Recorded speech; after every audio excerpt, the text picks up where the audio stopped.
जयपुर विकास प्राधिकरण, चाहे पहले यूआईटी,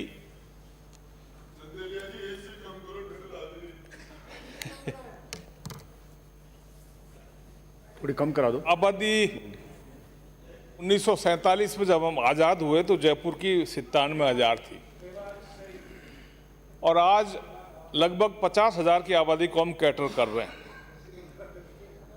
पुराने परकोटे के अंदर तो ड्रेनेज व्यवस्था पूरी है, लेकिन यूआईटी या नगर निगम या जेडीए की एक भी कॉलोनी ऐसी है क्या जिसमें विकसित की हो जिससे पानी रेन वाटर ड्रेन हो सकता हो? योजना ही नहीं है। यूआईटी अगर लेगी तो कैचमेंट एरिया उसका बहुत कम होगा, कैचमेंट एरिया कम होगा, पानी ओवरफ्लो होगा। कलेक्ट्री में 3-3 फुट 2-2 फुट कलेक्ट्री के बाहर पानी भरता है, रेलवे स्टेशन के पास 4-4 फुट पानी भरता है। वाटर ड्रेन्स बनाई, उसके बाद में लाभ मिला है। हमारे सीकर रोड में 14 नंबर पुलिया जो एक्सप्रेस वे है उसके स्थान से चोमू पुलिया तक 7.2 किलोमीटर है, जिसमें 100.32 फुट का हाइट का डिफरेंस है। तो सारा पानी इधर ही फ्लो होकर आएगा। क्या व्यवस्था की है? दोनों तरफ नाले जरूर लगाए। जेडीए में बहुत अच्छा नाला बनाया एक भवानी निकेतन के अंदर से, जो एमओयू हुआ उसके आधार पर, लेकिन उसके अंदर पानी जाएगा कैसे? उसके अंदर पानी ड्राफ्ट करने की सिस्टम नहीं है। एक प्लॉट था जिसका परशुराम नगर में 17 नंबर या 7 नंबर है, उसका नाला दिखाया हुआ है अप्रूव्ड मैप में, और फिर भी जेडीए ने पट्टा दे दिया। मैंने पत्र तो लिखा है, लेकिन अभी तक कार्रवाई नहीं हुई। जनता की सुविधा के लिए कम से कम ये तो करना ही चाहिए।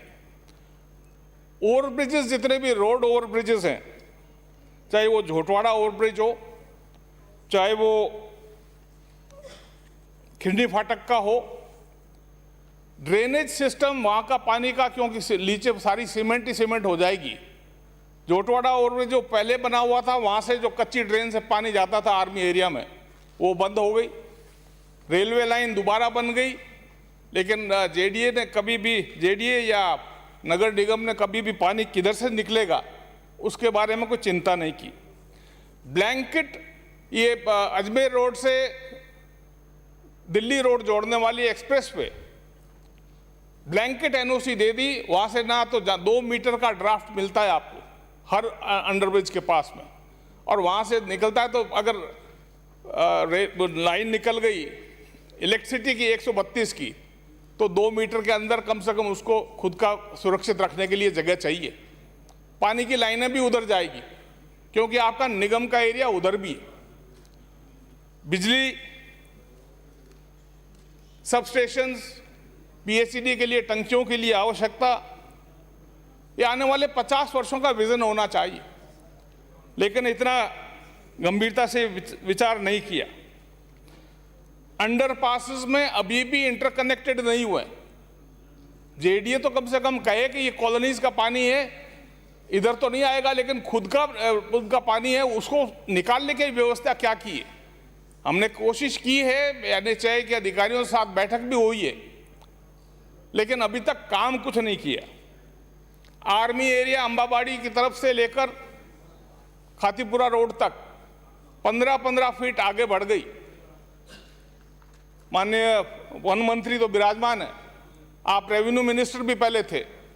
जरीब से और जीपीएस सिस्टम से अगर नापोगे, नाड़ा आएगा और आएगा तो जरीब तो नीचे भी जाएगी, ऊपर भी आएगी। सड़कों के लिए छोड़ी गई पुरानी जमीनें, अगर ये आर्मी एरिया, इसके अंदर एक बार आर्मी एरिया का अंदर ले लेते हैं तो उसके बाद में बड़ी परेशानी होती है, लेना बहुत मुश्किल होता है। जॉइंट सर्वे होना चाहिए, लेकिन मैंने मुख्यमंत्री जी को पत्र भी लिखा था, लेकिन अभी तक कोई कार्रवाई नहीं हुई। जेडीए बिना इंफ्रास्ट्रक्चर डेवलप किए 400 कॉलोनीज तो मेरे खुद के विधानसभा क्षेत्र में निगम को सुपुर्द कर चुकी है।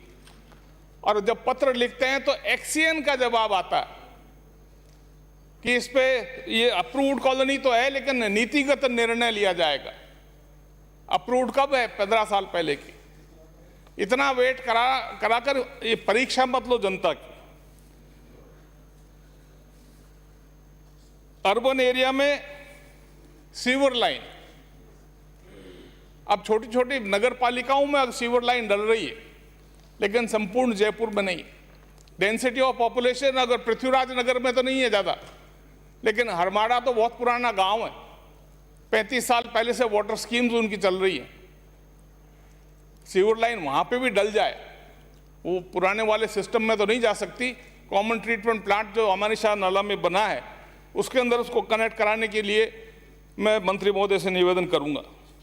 मल्टी स्टोरीड बिल्डिंग्स को पीने का पानी, इस पे तो माननीय हमारे मालवीय नगर से आने वाले सदस्य ने काफ़ी कुछ बोला है, लेकिन जो मल्टी स्टोरीड बिल्डिंग्स जेडीए ने अलॉट किए, उसका सिस्टम भी डेवलप कर दिया, उसको भी पीने का पानी का और बिजली का उनका खुद का देने का था, लेकिन सिस्टम में ये डाल दिया, एक सर्कुलर में ये डाल दिया कि कॉमन ट्रीटमेंट प्लांट वो अपना खुद का लगाएंगे।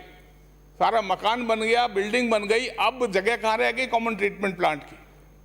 47 ऐसे टावर्स हैं जिनको पीने का पानी उपलब्ध कराया जाए, और उसके कारण से कनेक्शन जो कंडीशन प्रेसिडेंट है वो कम से कम पूरी होनी चाहिए। सीवर के बिल्डिंग मटेरियल, इंडस्ट्रियल वेस्ट डालते हुए हमारे कार्यकर्ताओं ने पकड़ा भी है, लेकिन पनिशमेंट का कोई प्रावधान नहीं है सभापति महोदय। 151 में पाबंद करके और उसको मोटर व्हीकल एक्ट में उसका कोई प्रोविजन नहीं है, या ऐसा कोई स्पेशल एक्ट नहीं है। जब तक ये बंद नहीं करवाएंगे और इसका अलग से कोई प्रावधान नहीं करेंगे, सीवर लाइन सिस्टम पूरे राजस्थान में इसी तरह से फ्लॉप होती जाएगी। एक बार तो पिछले कालखंड में जब माननीय अशोक जी गहलोत मुख्यमंत्री थे, तो एक कैमरा युक्त एक मशीन आई थी बड़ी सीवर लाइन के सर्च के लिए, गद्दे तक निकले उसमें। ये थोड़ा सोशल अवेकनिंग की भी आवश्यकता है, जिसमें हमारे राजनीतिक दल के सभी साथियों को उसमें कोऑपरेट करना चाहिए। शहर प्रशासन शहरों के संग पट्टों में, सभापति महोदय, पट्टे दो तरह के हैं। एक तो प्री इंडिपेंडेंस पीरियड के जो स्टेट टाइम में पट्टे थे, उनमें तो नाम सक्सेसर्स का होगा, उसमें टाइम क्यों लगना चाहिए। जो भी सक्सेसर है वो अधिकृत है, उसी को मिलेगा, दूसरे को तो मिलना नहीं है, लेकिन दाब के बैठ जाते हैं। अभी जो लीज के पट्टे जो दे रहे हैं, चाहे सोसाइटीज के हों, चाहे गवर्नमेंट लैंड के हों, चाहे नियमन के हों, उसमें समय लग रहा।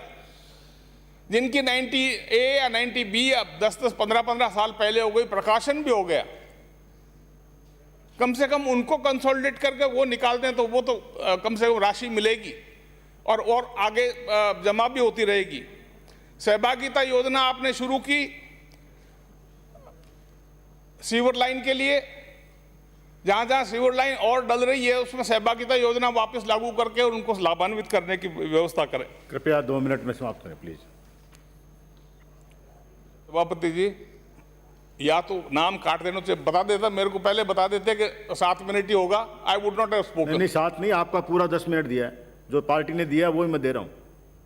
ऐसा बाद में तो होता नहीं है, कर आप नहीं चाहते तो नहीं बोलिए। बोलिए। यूडीएच में जयपुर का मैं कह सकता हूं एलईडी लाइट्स लगाने का अभियान चला था, और एलईडी लाइट्स का centralised directorate of local bodies centralise किया था टेंडर।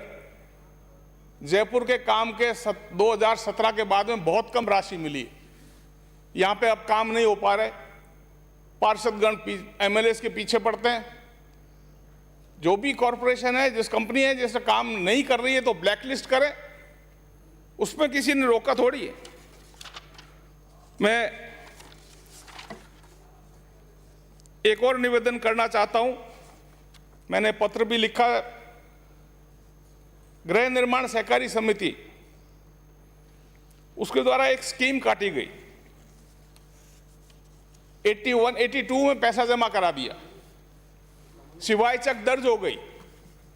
शिवाय चक दर्ज होने के बाद में तहसीलदार जी राजी नहीं हुए, उन्होंने उसको लेटर लिखा जेडीए को कि ये जमीन सिवाय चक है, ये रह गई है एक्विजिशन में, और उस खातेदार ने किसी सोसाइटी को बेची थी।